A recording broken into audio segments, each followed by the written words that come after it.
Maria era uma mulher de poucas palavras e muitos gestos. Ela sabia que a vida não seria fácil desde o momento em que colocou Lucas nos braços pela primeira vez. Seu casamento com Paulo, o pai de Lucas, havia sido simples, sem grandes luxos, mas cheio de amor. Viviam em uma casa modesta no subúrbio, onde Paulo trabalhava como pedreiro e Maria se dedicava a cuidar do filho e da casa. Apesar das dificuldades financeiras, havia alegria em suas vidas. Tudo começou a desmoronar quando Paulo sofreu um acidente no trabalho. Ele estava em uma obra de grande porte quando uma estrutura mal montada cedeu, e Paulo foi atingido. Aquele dia, que parecia ser como qualquer outro, tornou-se o mais triste da vida de Maria. Paulo não resistiu aos ferimentos, deixando Maria viúva e Lucas, ainda um bebê, sem o pai. O luto de Maria foi silencioso. Ela não tinha tempo para se permitir desmoronar. Havia contas a pagar, uma casa para manter e, acima de tudo, um filho para criar. Lucas passou a ser o centro de sua vida.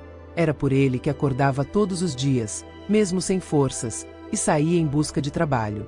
Sem estudos, a única oportunidade que lhe restava era trabalhar como empregada doméstica. De casa em casa, Maria se esforçava, cuidando das tarefas com dedicação, sempre com o objetivo de dar ao filho tudo o que ele precisava. Às vezes, o dinheiro mal dava para a comida da semana, mas Maria se esforçava para que Lucas nunca percebesse a gravidade da situação. As noites eram um momento em que ela sentia mais a solidão.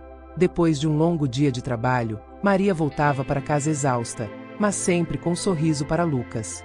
O menino era sua alegria, sua razão de viver. Enquanto o colocava na cama, ela olhava com amor, imaginando um futuro melhor para ele. Sonhava que ele seria alguém importante, que teria uma vida que ela nunca pôde ter. E, com esses sonhos, Maria adormecia, muitas vezes chorando baixinho de cansaço e tristeza, mas sempre com esperança. Com o tempo, Lucas cresceu, e Maria, mesmo cansada e sobrecarregada, mantinha o mesmo otimismo. Na infância, Lucas era uma criança cheia de energia, sempre curioso, sempre questionando o mundo ao seu redor. Maria se orgulhava de cada conquista dele. Quando ele começou a frequentar a escola, ela fazia questão de participar das reuniões de pais, ainda que fosse difícil conciliar com o trabalho. Ela queria estar presente em cada etapa da vida do filho, para que ele nunca se sentisse desamparado como ela se sentiu após a perda de Paulo. Entretanto, conforme Lucas foi se aproximando da adolescência, Maria começou a notar mudanças no comportamento dele. Aos 12 anos, ele começou a ficar mais reservado, preferia se isolar no quarto, passava horas no celular ou jogando videogame. No início, Maria achou que era apenas uma fase, algo natural da idade. Ela se recordava dos conselhos das patroas, que também tinham filhos adolescentes. Ah, Maria, eles ficam assim nessa idade. Mas logo passa. Você vai ver. Diziam elas, tranquilizando-a. Porém, o que parecia ser uma fase temporária começou a se intensificar com o passar dos anos. Lucas começou a demonstrar uma impaciência crescente com a mãe. Ele revirava os olhos sempre que ela falava algo, e respostas curtas e ríspidas tornaram-se comuns. Não enche, mãe. Ou deixa eu em paz. Eram expressões que começaram a ecoar cada vez mais pela casa. Para Maria, que sempre se esforçou para estar presente e carinhosa com o filho, aquilo era como uma faca no coração. Ela tentava conversar com ele, entender o que estava acontecendo, mas Lucas simplesmente se fechava. Quando Lucas completou 14 anos, a situação começou a sair do controle. Maria, já acostumada com os olhares de desprezo, agora se via enfrentando explosões de raiva e gritos. Ele passava cada vez mais tempo fora de casa, voltando tarde da noite sem dar qualquer explicação. O que antes era apenas um distanciamento emocional se transformou em agressões verbais constantes. Certa noite, depois de um longo dia de trabalho, Maria preparava o jantar enquanto Lucas assistia televisão. Ela, como sempre, tentava puxar conversa. Lucas, você poderia me ajudar a arrumar a mesa, por favor? Perguntou com a voz cansada, mas calma. Ah, mãe, não enche. Respondeu ele, sem desviar os olhos da tela. Maria suspirou, mas decidiu insistir.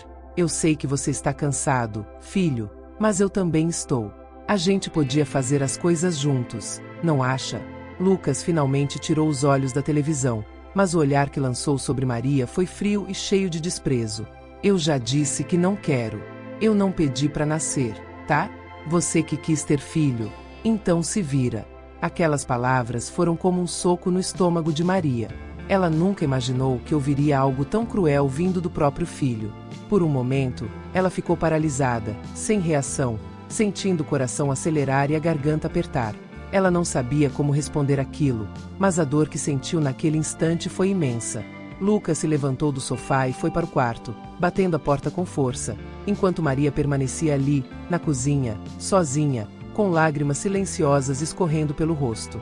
Naquela noite, ela mal conseguiu dormir. As palavras de Lucas ecoavam em sua mente repetidamente. Eu não pedi para nascer. Como o filho que ela tanto amava e pelo qual tanto sacrificará a própria vida podia dizer algo assim? A imagem do bebê que ela embalava todas as noites, aquele que corria para seus braços depois de um dia na escola, agora parecia distante, quase inexistente. O Lucas que ela conhecia não estava mais ali. No lugar dele, havia um adolescente revoltado e amargo, que a tratava como se ela fosse um fardo em sua vida.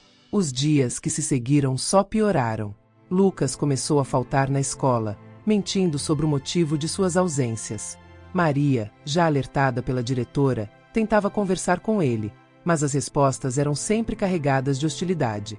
Certa vez, em uma tentativa de ajudar, ela sugeriu que ele arranjasse um trabalho de meio período, algo que o ajudasse a se distrair e a ganhar algum dinheiro. A reação de Lucas foi imediata. Trabalhar? Eu? Pra quê? Pra ganhar o que você ganha? Disse ele, com desdém. Eu não vou ser igual a você, mãe. Ficar limpando a casa dos outros, abaixando a cabeça pra patroa. Isso não é vida. Eu não vou passar por isso. Não sou idiota. Maria ficou em choque com a resposta. Era como se o filho estivesse cuspindo em todo o esforço que ela havia feito ao longo de todos aqueles anos. Ela sempre acreditou que o trabalho, por mais humilde que fosse, era algo digno e necessário. Nunca se envergonhou de ser empregada doméstica, porque sabia que, através daquele trabalho, conseguia colocar comida na mesa e manter Lucas com roupas e material escolar. Mas, para ele, aquilo não era o suficiente. O brilho no olhar de Maria começou a desaparecer aos poucos. Ela se sentia desgastada, como se tudo o que havia feito até aquele momento tivesse sido em vão. Para piorar a situação, Lucas começou a frequentar companhia duvidosa. Amigos que Maria nunca havia visto antes começaram a aparecer na porta de casa. Meninos com roupas largas, bonés abaixados, e uma expressão de arrogância que lhe causava calafrios. Maria tentava impor limites, mas Lucas não a ouvia. Chegava tarde da noite, com cheiro de cigarro e, às vezes, com os olhos vermelhos. Ela sabia que algo estava errado, mas não sabia como lidar com aquilo. Era uma realidade que a assustava e que parecia maior do que ela. Numa tentativa desesperada de evitar o pior, Maria conseguiu ajuda na escola de Lucas. Conversei com professores, coordenadores e até busquei o conselho de uma psicóloga que atende os alunos. Todos foram solicitados e gentilmente, mas a resposta sempre foi a mesma. Ele precisa querer mudar.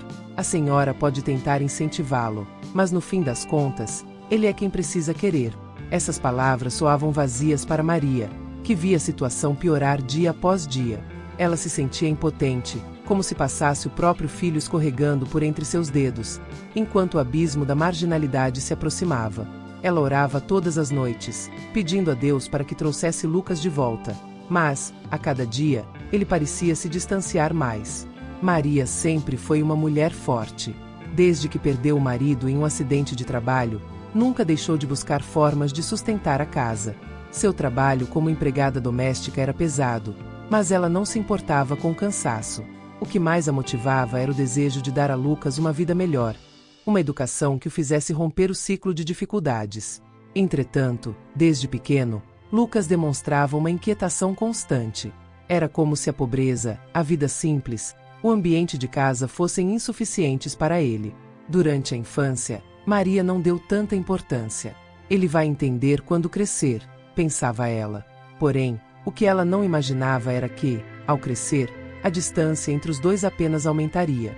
Lucas, agora com 16 anos, estava completamente tomado pela revolta. Sua atitude com a mãe era de desprezo. Eu não pedi para nascer. Ele gritava frequentemente. Não ajudava em casa, não queria estudar, e passava horas na rua, em companhia de amigos que Maria não aprovava. A cada dia, a mãe via menos do filho carinhoso que costumava ser. Em troca, via-se cada vez mais cercada pelo silêncio e pelos olhares de desprezo que Lucas lançava a ela. Com o passar do tempo, as discussões em casa tornaram-se constantes.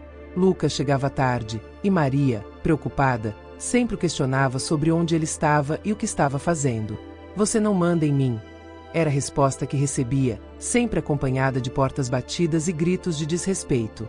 Maria, desamparada, chorava em silêncio, tentando entender onde havia falhado. "Onde está o meu menino?", ela se perguntava, sentindo-se cada vez mais sozinha. A gota d'água veio em uma noite fria de inverno. Maria estava na cozinha, preparando a janta, quando Lucas entrou furioso em casa. Ele havia se metido em mais uma briga e estava coberto de arranhões. Ela, desesperada, correu para ajudá-lo, mas foi empurrada para o lado com força. "Eu não preciso de você", ele gritou. Nesse momento, Maria caiu no chão, e junto com a dor física, sentiu uma dor no coração que parecia insuportável. Maria logo percebeu que o problema de Lucas era muito maior do que simples rebeldia adolescente. Ele estava envolvido com drogas. Inicialmente, eram apenas rumores que ela ouvia de vizinhos, mas logo se tornaram evidências concretas. Lucas passou a trazer amigos para dentro de casa, que iam e vinham sem pedir permissão. Seu comportamento ficava cada vez mais agressivo, e os surtos de raiva, mais frequentes. Certa noite, após mais uma discussão, Lucas foi para a rua e não voltou para casa. Maria passou a noite inteira em claro, preocupada, temendo o pior. Na manhã seguinte, ele voltou, mas não era o mesmo. Seu olhar estava vazio, e seu corpo, debilitado. "Mãe, me deixe em paz. Eu sou um lixo, não sirvo para nada", ele gritou, afundando-se no sofá. Maria, sem saber o que fazer, sentou-se ao lado dele, com lágrimas nos olhos, mas Lucas afastou bruscamente. O desespero tomou conta dela. Seu filho estava se destruindo, e ela, impotente, não conseguia salvar. O tempo passou, e a situação apenas piorou. Lucas mal ficava em casa, e quando ficava, tratava Maria com total desprezo. Ela não sabia mais o que fazer. Tentou de tudo: conversas, pedidos, orações. Nada parecia trazer seu filho de volta. Aos poucos, Maria começou a se esconder. Quando Lucas chegava em casa, ela se trancava no quarto, com medo. Embora ele nunca tivesse levantado a mão contra ela, a violência psicológica e emocional que sofria era insuportável. O medo de que, a qualquer momento, ele pudesse se descontrolar totalmente a consumia. Ela sabia que, naquele ritmo, algo terrível poderia acontecer. A tragédia final veio em um dia chuvoso. Lucas havia ficado dias sem voltar para casa, e Maria estava à beira do desespero. Quando ele finalmente apareceu, estava irreconhecível. Seu corpo estava magro, seus olhos, fundos e vazios. Ele entrou na casa sem dizer uma palavra, foi até o quarto e começou a vasculhar as gavetas de Maria, em busca de dinheiro. Maria, com a voz fraca, pediu para que ele parasse. "Lucas, por favor, pare. Eu sou sua mãe. Eu só quero te ajudar." Mas ele não a ouviu. Quando ela tentou segurá-lo, Lucas se virou com uma fúria cega. A mão dele se levantou, mas, antes de atingi-la, ele congelou. Por um momento, os dois ficaram parados, em silêncio, olhando-se nos olhos. Maria viu, no fundo daquele olhar vazio, o garoto que ela tanto amava, mas ele já não estava mais lá.